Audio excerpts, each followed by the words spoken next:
Reservation आप नहीं हटा सकते तो कोई बात नहीं, लेकिन रिजर्वेशन में संशोधन किया जा सकता है और वो संशोधन इस तरीके से किया जा सकता है कि जिस तरीके से आपने ईडब्ल्यूएस आर्थिक आधार पर लेकर आया, वैसे ही सारी रिजर्वेशन के सिस्टम में अमेंडमेंट करके आर्थिक आधार पर आरक्षण को लाने की जरूरत है। जातीय आधार पर आरक्षण खत्म करना चाहिए, क्योंकि जो दलित तबका है, जो ओबीसी तबका है, उसमें से भी कई लोग ऐसे हैं जो महादलित है, महागरीब है, और उनको पहले ये हक मिलना चाहिए। जब हमारे संविधान को आप उठाकर देखेंगे तो पार्ट 3 में फंडामेंटल राइट दिए गए हैं और पार्ट 4 में डीपीएसपी दिया है, directive principle of state policy, जिसमें ये बात की जाती है कि सभी नागरिकों के लिए समान कानून बनाए जाएंगे और उनको समान अवसर प्रदान किया जाएगा अपने नौकरी पाने के लिए, एजुकेशन पाने के लिए। किसी के साथ कोई भेदभाव नहीं होगा। ये हमारे constitutional maker doctor Bhimrao Ambedkar की सोच थी और उस समय रिजर्वेशन जैसा शब्द पूरे संविधान में कहीं नहीं था। ये नेताओं की मन की उपज थी जो जातीय आधार पर रिजर्वेशन दे दिए, जबकि बात संविधान में ये थी कि जो भी समाज में पिछड़ा होगा, दलित होगा, गरीब होगा, वंचित होगा, शोषित होगा,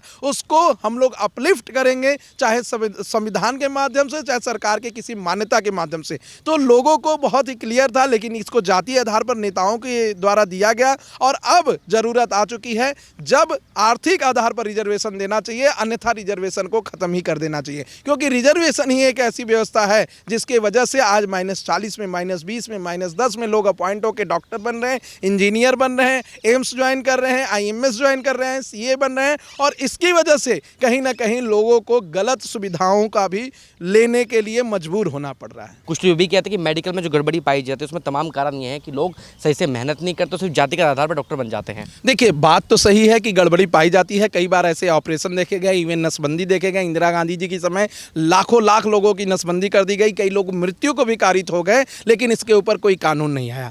दूसरी बात, मैं ये मानता हूं कि ऐसा किसी को बयान नहीं देना चाहिए कि जो SC ST है तो SC ST से ही अपना इलाज कराए, OBC है तो OBC से ही इलाज कराए, और सामान्य वर्ग का है तो सामान्य वर्ग से कराए, क्योंकि ये हमारा कानून नहीं समझाता है। Article 14 of the constitution of India साफ साफ कहता है कि सबको समान अवसर सभी जगहों पर मिलेगा। लेकिन इसमें सबसे बड़ी बात यह है कि क्या कोई ऐसा व्यक्ति है, चाहे OBC SC ST समुदाय का, जो कि संपन्न भी हो और ऐसे व्यक्ति से अपना इलाज कराना चाहता हो जो MBBS की डिग्री भी नहीं रखता हो, या MBBS की डिग्री 10 साल में पास करके लिया हो, तो मैं नहीं मानता कि कोई इसमें स्वीकार करेगा। दूसरी बात मैं कहना चाहता हूं कि जब एजुकेशन की बात आती है तो वहां पर आपको रिजर्वेशन के लिए एक मानक बनाने पड़ेंगे। जैसे 10th के एग्जाम में पास होने के लिए 33% आपको नंबर चाहिए, वैसे ही एजुकेशन में आने के लिए, हायर एजुकेशन में आने के लिए एक मिनिमम मार्क 40%, 60%, 50% आपको नंबर चाहिए, और वो नंबर अगर आपके हैं तो उसके ऊपर आपको रिजर्वेशन दिया जाएगा। अगर उससे नीचे है -10, 10, 5, 1,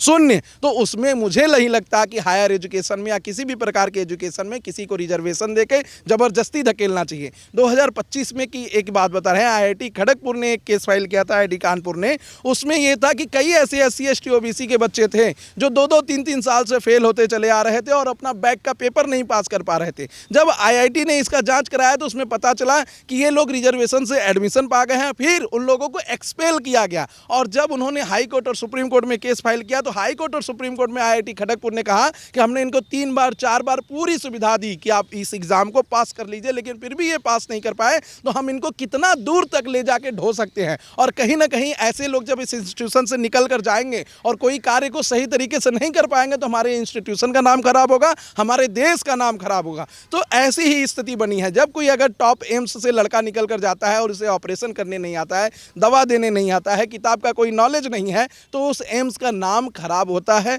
उस इंस्टीट्यूशन का नाम खराब होता है। ये हम सभी को मानना चाहिए। हमें क्वालिटी एजुकेशन पे ध्यान देना चाहिए।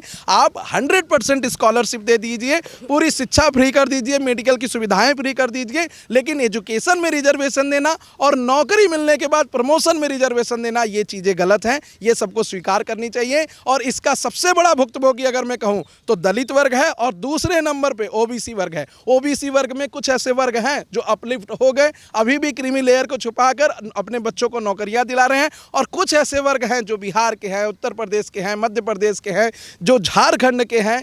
ऐसे लोग अभी तक रिजर्वेशन के पूरी सेंसेस को नहीं फॉलो कर पा रहे हैं। तो मेरा मानना है सबसे पहले रिजर्वेशन इन लोगों की ज़रूरत है, उसके बाद ही किसी और की। और आप देखिए जब संविधान को पढ़ेंगे तो साफ साफ लिखा गया है कि जो समाज में पिछड़ गया है उसको साथ लाने के लिए ऐसी व्यवस्था बनेगी कि उसका अपलिफ्टमेंट हो सके। अगर आप ऐसे व्यक्ति को और पीछे छोड़ देंगे और जो आगे निकल चुका है उसको और आगे करेंगे तो इसमें खामियां ही बढ़ेंगी। और जो लोग ये कह रहे हैं कि जाति आधार पर भेदभाव अभी भी हैं, उनसे मैं कहना चाहता हूं कि अब 2026 में सिर्फ 2 जातियां हैं, एक अमीर की, एक गरीब की, तीसरा कोई जाति नहीं है। ये लोगों का भ्रम है। आज ऑनरेबल सुप्रीम कोर्ट के माध्यम से सब लोग शादी के बाद शादी करने के लिए अपने लिविंग पार्टनर को चुन सकते हैं, चाहे वो किसी भी कास्ट का हो, और कोई माता पिता उस पर जोर ज़बरदस्ती नहीं कर सकते हैं। कोई किसी भी वर्ग में जाकर शादी कर सकता है, किसी भी वर्ग में जाकर रह सकता है। इसके लिए कभी किसी की कोई मनाही सुप्रीम कोर्ट से नहीं है। तो लोगों को ये मानना चाहिए। मुझे लगता है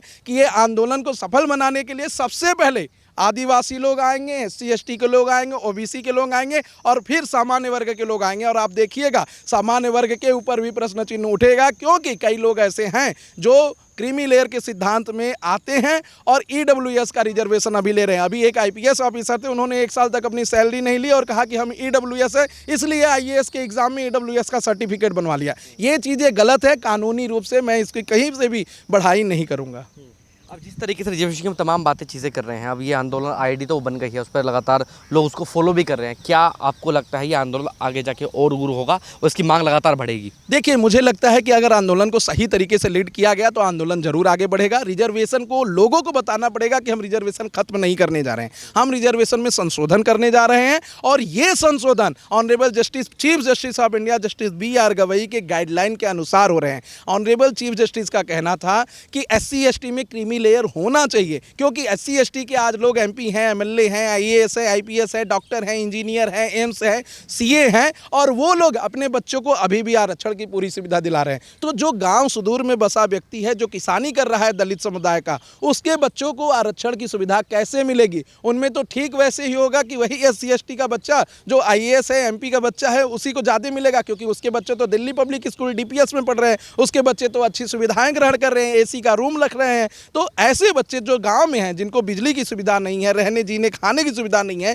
वो उन दलित के बच्चों से कैसे कम्पीट कर पाएंगे? और honourable former chief justice BR Gavai ने जब अपना फेयरवेल किया था, तो उस फेयरवेल में एक स्पीच का एक लाइन उन्होंने बोला था कि मैं कैसे यह विश्वास कर लूं कि मेरा बच्चा और एक गांव में बैठा हुआ दलित का बच्चा दोनों एक समान सुविधाएं पा रहे हैं और दोनों एक ही एग्जाम के लिए लगेंगे और मेरे बच्चे को भी और उसको भी आरक्षण मिलेगा, तो दोनों एक बराबर नंबर ला देंगे। तो कहीं ना कहीं अगर एक कानूनविद ने, जिसने देश की सर्वोच्च अदालत में सर्वोच्च पोस्ट को हेल्ड किया, अगर उनकी कोई पीड़ा है तो उस पीड़ा को हमें समझना चाहिए। आज दलित वर्ग के लोगों को भी इसमें सामने आना चाहिए, ये कहना चाहिए कि ये रिजर्वेशन जो हमारे यहाँ क्रीमी लेयर नहीं बना है, क्रीमी लेयर बनाना चाहिए। राजा का बच्चा राजा नहीं बनेगा, IAS का बच्चा IAS नहीं बनेगा।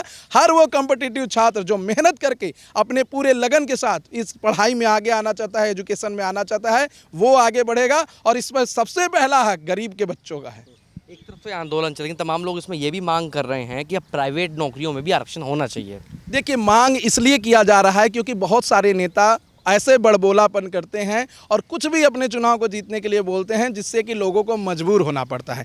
कुछ नेताओं ने कहा कि हम प्राइवेट सेक्टर में आके रिजर्वेशन दे देंगे और उसी की मांग अब लोग लेकर चल रहे हैं। कुछ ऐसे नेता हैं उत्तर प्रदेश में, जो अभी अखिलेश यादव जी भी हैं, उनका कहना है कि जिसकी जितनी हिस्सेदारी उसकी उतनी भागीदारी, यानी OBC का लोग अगर OBC SC/ST 85% हैं तो उन्हें 85% रिजर्वेशन दे देना चाहिए। तो मैं मानता हूँ कि ऐसे लोग बुद्धि से कोई बात नहीं पढ़ते, कानून को कभी नहीं पढ़े हैं, संविधान की भाषा को नहीं जानते हैं। संविधान में समानता का हक दिया गया है। आर्टिकल 14 को जब आप पढ़ेंगे तो equality before the law and equal protection of law की बात की गई है और सभी के लिए एक समान कानून होगा, ऐसा आर्टिकल 15 आर्टिकल 16 में भी कहा गया। किसी के साथ जाति के आधार पर, वर्ण के आधार पर, नाम के आधार पर, लिंग के आधार पर, शब्द के आधार पर भेदभाव नहीं किया जा सकता। ये हमारा संविधान हमें सिखाता है, न कि जाति आधार पर समाज को बांट देना कि 85% सीटें OBC SC/ST को दे देंगे और 15% जनरल को दे देंगे। अगर ऐसे चलता रहा तो देश 2 भाग में टूट के बिखर जाएगा।